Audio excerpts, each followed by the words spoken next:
সুপ্রিয় দর্শক, স্বাগত জানাচ্ছি।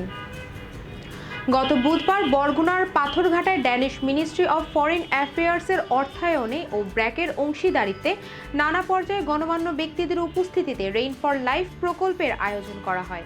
এই আয়োজনে সভাপতিত্ব করেছেন পাথরঘাটা উপজেলার নির্বাহী কর্মকর্তা জনাব মিজানুর রহমান। সেখানে তিনি বলেন, জলবায়ু পরিবর্তনের ফলে উপকূলীয় অঞ্চলে পানি সংকট ও কৃষি ঝুঁকি বেড়েছে। এই প্রকল্পের মাধ্যমে যদি মানুষ বৃষ্টির পানি সংরক্ষণ ও কৃষির টেকসই সমাধান জানতে পারে, তাহলে তা একটি বড় অর্জন হবে।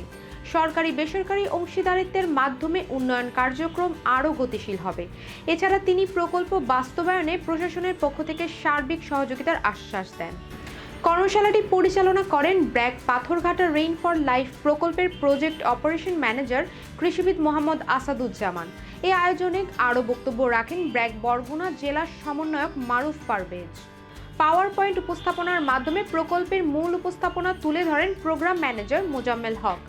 উপজেলা প্রাণী সম্পদ কর্মকর্তা ডক্টর অরবিন্দ দাস বলেন, জলবায়ুর প্রভাবে পশুপালনেও সমস্যা দেখা দিচ্ছে। নিরাপদ পানি ও ঘাস উৎপাদনে সঠিক ব্যবস্থাপনা নিশ্চিত হলে প্রাণী সম্পদ খাতে উন্নয়ন হবে। প্রকল্পটির সহায়তায় আমরা একসাথে কাজ করতে পারি।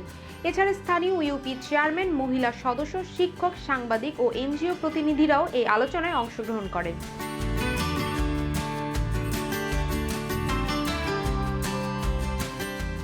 পরবর্তী আরও সংবাদ পেতে আমাদের সাথেই থাকুন। শ্রাবণী সরকার, গ্লোবাল ভয়েস 24।